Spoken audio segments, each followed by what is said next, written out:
Vision செய்திகளுக்காக சரிதா புண்ணியமூர்த்தி. விரிவான செய்திகளை காணும் முன் இன்றைய முக்கிய செய்திகள். புதுச்சேரியில் மூளைச்சாவு அடைந்த கடலூர் பெண்ணின் உடல் உறுப்புகள் 4 பேருக்கு தானமாக வழங்கப்பட்டது. தமிழக கடலோர பகுதிகளில் சூறாவளி காற்று வீசக்கூடும் என்பதால் ஜூன் 17ஆம் தேதி வரை மீனவர்கள் கடலுக்குள் செல்ல வேண்டாம் என்று எச்சரிக்கை விடுக்கப்பட்டுள்ளது. ஆட்டுப்பட்டி புனித அந்தோனியார் ஆலய ஆடம்பர தேர் பவனி, திரளான பக்தர்கள் பங்கேற்பு. மத்திய இணையமைச்சர் எல் முருகன் தன்னுடன் நேருக்கு நேர் விவாதிக்க தயாரா? முன்னாள் முதலமைச்சர் நாராயணசாமி சவால். இனி விரிவான செய்திகள். புதுச்சேரியில் மூளைச்சாவு அடைந்த பெண்ணின் உடல் உறுப்புகள் 4 பேருக்கு தானமாக வழங்கிய சம்பவம் நிகழ்ச்சியை ஏற்படுத்தியுள்ளது. கடலூர் மாவட்டம் குறிஞ்சிப்பாடி அருகில் எல்லப்பன்பேட்டை பகுதியைச் சேர்ந்தவர்கள் செல்வ கணபதி சீதா தம்பதியினர். இவர்கள் இருசக்கர வாகனத்தில் தங்களது 2 குழந்தைகளுடன் கடந்த 11ஆம் தேதி புதன்கிழமை தென்னம்பாக்கம் பகுதியில் உள்ள கோவிலுக்கு சென்றுவிட்டு வீடு திரும்பியுள்ளனர். அப்போது தம்பிப்பேட்டை என்ற பகுதியில் ஏற்பட்ட சாலை விபத்தில் செல்வ கணபதி சம்பவ இடத்திலேயே உயிரிழந்தார். மேலும் சீதா மற்றும் ஒரு குழந்தை படு காயங்களுடன் மீட்கப்பட்டு புதுச்சேரியில் உள்ள தனியார் மருத்துவமனையில் தீவிர சிகிச்சை பிரிவில் அனுமதிக்கப்பட்டனர். இந்நிலையில் தீவிர சிகிச்சையில் இருந்த சீதா மூளைச்சாவு அடைந்ததாக மருத்துவர்கள் தெரிவித்தனர். அதனைத் தொடர்ந்து மூளைச்சாவு அடைந்த சீதாவின் உடல் உறுப்புகளை தானம் செய்வது குறித்து மருத்துவர்கள் அவர்களது உறவினர்களிடம் எடுத்துரைத்தனர். அதன் பின்னர் அவர்களும் உடல் உறுப்புகளை தானம் செய்ய ஒப்புக்கொண்டனர். தொடர்ந்து புதுச்சேரி மூலக்குளம் பகுதியில் உள்ள ஈஸ்ட் கோஸ்ட் தனியார் மருத்துவமனையில் முருகேசன், வெங்கட்ராம் தலைமையிலான மருத்துவ குழுவினர் சீதாவின் உடலில் இருந்து இதயம், கல்லீரல் மற்றும் சிறுநீரகம் உள்ளிட்ட உறுப்புகளை அறுவை சிகிச்சை மூலம் அப்புறப்படுத்தினர். தொடர்ந்து இதயம் சென்னையில் உள்ள தனியார் மருத்துவமனைக்கும், ஒரு சிறுநீரகம் ஈஸ்ட் கோஸ்ட் மருத்துவமனைக்கும், மற்றொரு சிறுநீரகம் புதுச்சேரி அரசு மருத்துவமனைக்கும், கல்லீரல் மகாத்மா காந்தி தனியார் மருத்துவமனைக்கும் தானமாக வழங்கப்பட்டது. அதன் பின்னர் அந்த உடல் உறுப்புகள் சாலை மார்க்கமாக கொண்டு செல்வதற்கான ஏற்பாடுகள் குறித்து போலீசாரிடம் தகவல் தெரிவிக்கப்பட்டது. போலீசாரும் ஆம்புலன்ஸ்கள் இடையூறின்றி செல்லும் வகையில் வழிவகை செய்து கொடுத்தனர். இந்த உறுப்புகள் மூலம் 4 பேர் பயனடைவதால் உடல் உறுப்புகளை தானம் செய்ய முன் வந்ததாக சீதாவின் உறவினர்கள் தெரிவித்தனர். உடல் உறுப்பு தானம் செய்ய முன்வந்த சீதாவின் குடும்பத்தினருக்கு பலரும் பாராட்டுகளை தெரிவித்தனர். மேலும் இனிவரும் காலங்களில் தானமாக பெறப்படும் உடல் உறுப்புகளை விரைவாக கொண்டு செல்ல ஏர் ஆம்புலன்ஸ் சேவையை தொடங்க வேண்டுமென அரசுக்கு மருத்துவர்கள் கோரிக்கை விடுத்துள்ளனர். தமிழக கடலோர பகுதிகளில் சூறாவளி காற்று வீசக்கூடும் என்பதால் ஜூன் 17ஆம் தேதி வரை மீனவர்கள் யாரும் கடலுக்குள் செல்ல வேண்டாம் என்று எச்சரிக்கை விடுக்கப்பட்டுள்ளது. சென்னை மண்டல வானிலை ஆய்வு மையத்தின் அறிக்கையின்படி ஜூன் 13ஆம் தேதி முதல் ஜூன் 17ஆம் தேதி வரை வட தமிழக கடலோர பகுதிகளில் சூறாவளி காற்று மணிக்கு 45 கிலோமீட்டர் முதல் 55 கிலோமீட்டர் வேகத்திலும் இடையிடையே 65 கிலோமீட்டர் வேகத்திலும் வீசக்கூடும் என்று தெரிவிக்கப்பட்டுள்ளது. இதன் காரணமாக மீனவர்கள் வரும் 17ஆம் தேதி வரை கடலுக்குள் மீன்பிடிக்க செல்ல வேண்டாம் என்று அறிவுறுத்தப்பட்டுள்ளது. எனவே புதுச்சேரி பகுதியைச் சேர்ந்த மீனவர்கள் இன்று முதல் மறு அறிவிப்பு வரும் வரை கடலுக்குள் மீன்பிடிக்க செல்வதை தவிர்க்குமாறு மீன்வளத்துறை சார்பில் எச்சரிக்கை விடுக்கப்பட்டுள்ளது. மீன்பிடி தடைக்காலம் முடிந்து நாளை 14ஆம் தேதி மீனவர்கள் மீண்டும் கடலுக்குள் செல்ல இருந்த நிலையில் இந்த அறிவிப்பு வந்துள்ளது குறிப்பிடத்தக்கது. ஆட்டுப்பட்டி புனித அந்தோனியார் ஆலய ஆடம்பர தேர் பவனி நடைபெற்றது. புதுச்சேரி ஆட்டுப்பட்டி பகுதியில் அமைந்துள்ள புனித அந்தோனியார் திருத்தலம் ஆண்டு பெருவிழா கடந்த 10ஆம் தேதி கொடியேற்றத்துடன் தொடங்கியது. தொடர்ந்து ஒவ்வொரு நாளும் சிறிய தேர் பவனி நடைபெற்று சிறப்பு திருப்பலி நடைபெற்று வந்தது. இதனையடுத்து விழாவின் முக்கிய நிகழ்ச்சியான ஆடம்பர தேர் பவனி மிக விமர்சையாக நடைபெற்றது. இந்நிகழ்ச்சியில் புதுச்சேரி கடலூர் மறைமாவட்ட பேராயர் பிரான்சிஸ் கலிஸ்ட் கலந்து கொண்டு இந்த ஆடம்பர தேர் பவனியை சிறப்பு திருப்பலி செய்து தொடங்கி வைத்தார்.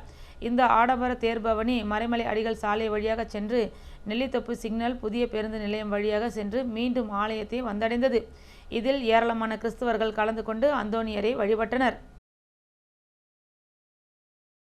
மத்திய இணையமைச்சர் எல் முருகன் தன்னுடன் நேருக்கு நேர் விவாதிக்க தயாரா என்று முன்னாள் முதலமைச்சர் நாராயணசாமி சவால் விடுத்துள்ளார். புதுச்சேரி முன்னாள் முதலமைச்சர் நாராயணசாமி எல்லையம்மன் கோவில் வீதியில் உள்ள அவரது இல்லத்தில் செய்தியாளர்களை சந்தித்தார். அப்போது அவர் பேசுகையில், அகமதாபாத்தில் நடைபெற்ற விமான விபத்து எல்லோரையும் அதிர்ச்சியில் உறைய வைத்துள்ளது.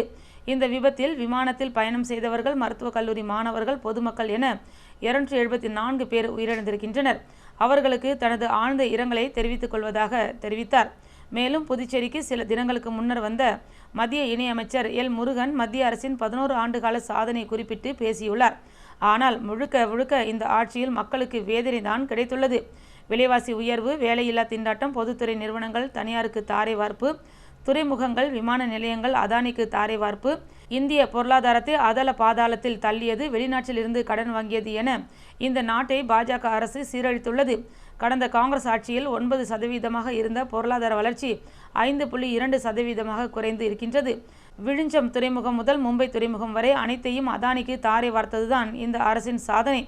15 லட்சம் ரூபாய் வங்கி கணக்கில் செலுத்துவேன், ஆண்டுக்கு 2 கோடி பேருக்கு வேலை கொடுப்பேன், விவசாயிகளின் வருமானத்தை இரட்டிப்பாக்குவேன், வேலையில்லா திண்டாட்டத்தை குறைப்போம் என்ற அனைத்து வாக்குறுதிகளும் மோடி அரசில் பொய்த்து போனது.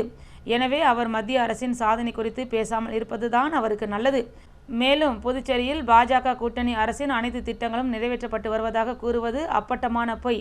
கடன் தள்ளுபடி, நிதி கமிஷனில் புதுச்சேரியை சேர்க்கவில்லை, தேர்தல் வாக்குறுதியாக கொடுத்தது எதையும் பாஜக அரசு செய்யவில்லை. ஸ்மார்ட் சிட்டிக்காக ஒதுக்கப்பட்ட நிதியை குறைத்ததுதான் மத்திய அரசு செய்த வேலை. இது குறித்து ஒரே மேடையில் என்னுடன் விவாதிக்க மத்திய இணையமைச்சர் எல் முருகன் தயாரா என சவால் விடுத்தார். தொடர்ந்து பேசியவர், திருக்காமேஸ்வரர் கோவில் திருவிழா ஆண்டுதோறும் நடைபெறும். இதில் முதலமைச்சர் முன்பே சென்று துணைநிலை ஆளுநரை வரவேற்று தேரை வடம் பிடித்து இழுப்பது வழக்கம். ஆனால் இந்த ஆண்டு முதலமைச்சருக்கு துணைநிலை ஆளுநர் நீண்ட நேரம் காத்திருந்தார். காலம் கடந்து சென்ற முதலமைச்சர் திட்டமிட்டு துணைநிலை ஆளுநரை அவமதித்திருக்கிறார் என்பது தெளிவாக தெரிகிறது.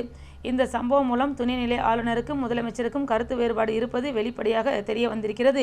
இதற்கு முதலமைச்சர் ரங்கசாமி பகிரங்கமாக துணைநிலை ஆளுநரிடம் மன்னிப்பு கேட்க வேண்டும் என அவர் தெரிவித்தார். ஜோஸ் ஆலுகாஸில் புதிய பிராண்ட் துவக்க விழா நடைபெற்றது. ஜோஸ் ஆலுகாஸின் சாலிட்டர்ஸ் ஆஃப் மிராஜ் கலெக்ஷன்ஸ் என்ற புதிய பிராண்ட் திறப்பு விழா துவங்கப்பட்டது. இதில் சிறப்பு விருந்தினர்களாக ENT specialist doctor Sakshi, dental specialist doctor Nivetha ஆகியோர் கலந்து கொண்டனர். இந்நிகழ்ச்சியில் பங்கேற்ற இருவருக்கும் ஜோஸ் ஆலுகாஸின் மேலாளர்கள் சார்பாக பொன்னாடை அணிவித்து கௌரவிக்கப்பட்டனர். மேலும் அவர்களுக்கு நினைவு பரிசுகளும் வழங்கப்பட்டது. இந்நிகழ்ச்சியில் மிரேஜ் டிசைன்கள் அறிமுகப்படுத்தப்பட்டது. இந்நிகழ்ச்சியில் ஜோஸ் ஆலுகாஸின் மேலாளர் நிஜோ, துணை மேலாளர் மனோஜ், இவர்களுடன் வாடிக்கையாளர்களும் ஊழியர்களும் கலந்து கொண்டனர்.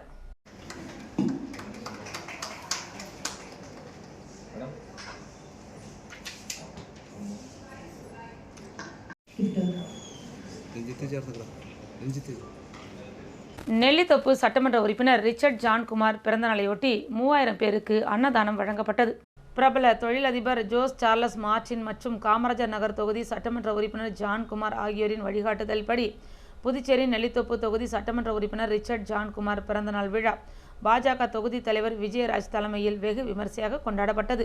இதனையொட்டி நெல்லித்தோப்பு தொகுதிக்குட்பட்ட சாரம் தொழிலாளர்கள் பயன்பெறும் வகையில் EFT பஞ்சாலி, நெல்லித்தோப்பு தொகுதி சட்டமன்ற உறுப்பினர் அலுவலகம் மற்றும் முதலியார்பேட்டை ஜான்குமார் அறக்கட்டளை அலுவலகத்தில் சுமார் 3000க்கும் மேற்பட்ட மக்கள் பயன்பெறும் வகையில் தண்ணீர் பாட்டிலுடன் சிக்கன் பிரியாணி வழங்கப்பட்டது. இந்நிகழ்ச்சியில் நெல்லித்தோப்பு தொகுதியைச் சேர்ந்த பாஜக நிர்வாகிகள், முக்கிய பிரமுகர்கள், இளைஞர் அணி மற்றும் மகளிர் அணி நிர்வாகிகள் என அனைவரும் திரளாக கலந்து கொண்டனர். ரெட்டியார்பாளையம் அந்தோணியார் ஆலய தேர்பவனி நடைபெற்றது. புதுச்சேரி உழவர்கரை தொகுதிக்குட்பட்ட ரெட்டியார்பாளையம் பகுதியில் அமைந்திருக்கும் ரெட்டியார்பாளையம் பங்கு புனித அந்தோணியார் சிற்றாலயத்தில் ஆண்டு பெருவிழாவை முன்னிட்டு ஆடம்பர தேர்பவனி நடைபெற்றது. இதில் உழவர்கரை தொகுதி NR காங்கிரஸ் கட்சி நிர்வாகியும் மக்கள் சேவகருமான டாக்டர் நாராயணசாமி சிறப்பு விருந்தினராக கலந்து கொண்டு அந்தோணியார் தேர்பவனியை தரிசனம் செய்தார். தொடர்ந்து அந்தோணியார் ஆலயத்தில் நடைபெற்ற திருப்பள்ளியில் கலந்து கொண்ட பங்கு மக்கள் அனைவருக்கும் இனிப்புகள் மற்றும் அந்தோணியார் திருவுருவ படத்தினை வழங்கினார். மேலும் இந்நிகழ்ச்சியில் ஊர் முக்கியஸ்தர்கள், NR காங்கிரஸ் கட்சியினர் மற்றும் பொதுமக்கள் பலர் கலந்து கொண்டனர்.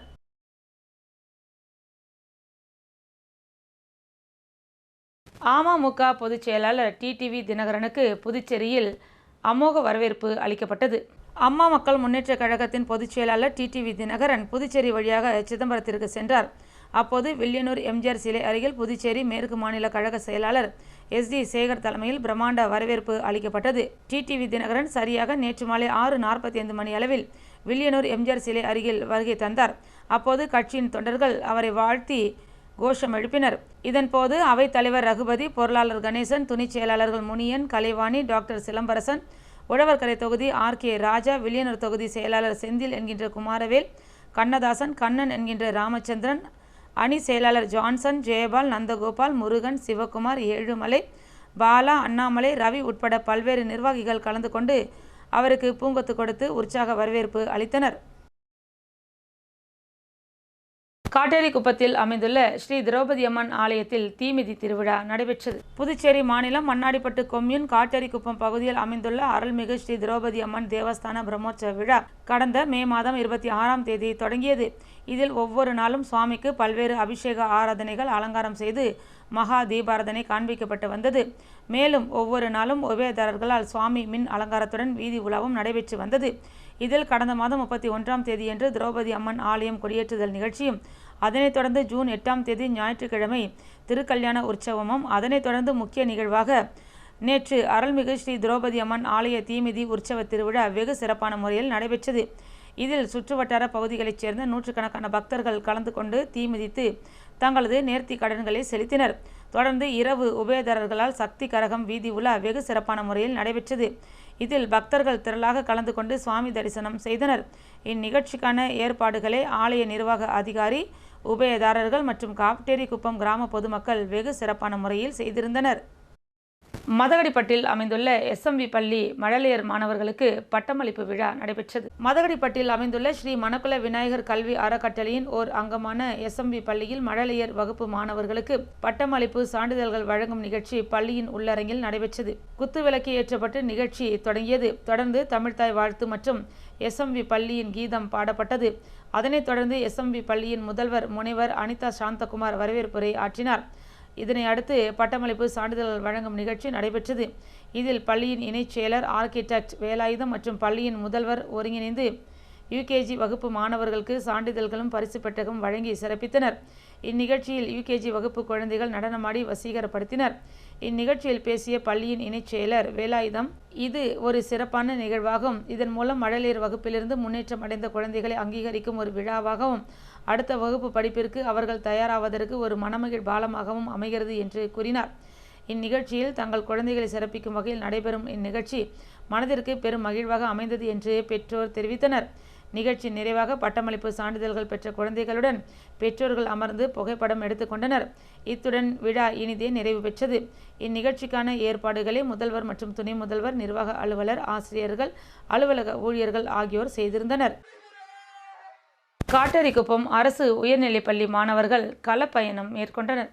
காட்டேரிக்குப்பம் அரசு உயர்நிலைப் பள்ளியைச் சேர்ந்த 7ஆம் வகுப்பு மாணவர்கள் 30 பேர் கல்வி களப்பயணத்தின் ஒரு பகுதியாக காட்டேரிக்குப்பம் காவல் நிலையத்திற்கு வருகை தந்திருந்தனர். சட்டம் ஒழுங்கை பராமரிப்பதில் காவல்துறை அதிகாரிகளின் பங்கு மற்றும் பொறுப்புகள் குறித்து மாணவர்களுக்கு ஒரு நுண்ணறிவை வழங்குவதே இந்த வருகையின் நோக்கமாகும். இந்த வருகையின் போது குற்றத்தடுப்பு, விசாரணை, பொது பாதுகாப்பு மற்றும் சமூக சேவை உள்ளிட்ட காவல்துறையினரால் செய்யப்படும் பல்வேறு பணிகளை காவல்துறையினர் விரிவாக விளக்கி கூறினர். சமூகத்தில் காவல்துறையின் முக்கியத்துவத்தையும் அவர்கள் தங்கள் கடமையில் எதிர்கொள்ளும் சவால்களையும் மாணவர்கள் புரிந்து கொள்ள இந்த அமர்வு உதவியது. மாணவர்களை மேலும் ஈடுபடுத்தும் வகையில் சமூகத்தில் காவல்துறையின் பங்கு என்ற தலைப்பில் ஒரு கட்டுரை போட்டியும் ஏற்பாடு செய்யப்பட்டது. மாணவர்கள் ஆர்வத்துடன் இதில் பங்கேற்றனர். மேலும் முதல் 3 இடங்களை பிடித்த மாணவர்களுக்கு அவர்களின் சிந்தனை மிக்க மற்றும் நன்கு வெளிப்படுத்தப்பட்ட கட்டுரைகளுக்கு முதல், 2ஆம் மற்றும் 3ஆம் பரிசுகளும் வழங்கப்பட்டன. இந்நிகழ்ச்சியில் திருக்குணர் வட்ட ஆய்வாளர் ராஜ்குமார், காட்டேரிக்குப்பம் காவல் நிலைய துணை ஆய்வாளர் தமிழரசன், அரசு உயர்நிலைப் பள்ளியின் தலைமை ஆசிரியர் பாஸ்கர், பள்ளி ஆசிரியர்கள் மற்றும் காவல்துறை அதிகாரிகள் முன்னிலையில் நடைபெற்றது. சட்ட அமலாக்கத்தின் மீதான மரியாதையை வளர்ப்பதையும் குடிமை விழிப்புணர்வை ஊக்குவிப்பதையும் நோக்கமாக கொண்ட இது மாணவர்களுக்கு ஒரு மறக்க முடியாத மற்றும் தகவல் தரும் அனுபவமாக அமைந்தது. புதுவையில் இன்றைய தங்கம் மற்றும் வெள்ளி விலை நிலவரம். தங்கம் 1 கிராம் 9320 ரூபாய். 1 பவன் 74,560 ரூபாய். வெள்ளி 10 கிராம் 1170 ரூபாய். மீண்டும் இன்றைய முக்கிய செய்திகள். புதுச்சேரியில் மூளைச்சாவு அடைந்த கடலூர் பெண்ணின் உடல் உறுப்புகள் 4 பேருக்கு தானமாக வழங்கப்பட்டது. தமிழக கடலோர பகுதிகளில் சூறாவளி காற்று வீசக்கூடும் என்பதால் ஜூன் 17ஆம் தேதி வரை மீனவர்கள் கடலுக்குள் செல்ல வேண்டாம் என்று எச்சரிக்கை விடுக்கப்பட்டுள்ளது. ஆட்டுப்பட்டி புனித அந்தோணியார் ஆலய ஆடம்பர தேர் பவனி, திரளான பக்தர்கள் பங்கேற்பு. மத்திய இணையமைச்சர் எல் முருகன் தன்னுடன் நேருக்கு நேர் விவாதிக்க தயாரா? முன்னாள் முதலமைச்சர் நாராயணசாமி சவால். இத்துடன் செய்திகள் நிறைவடைந்தன. வணக்கம்.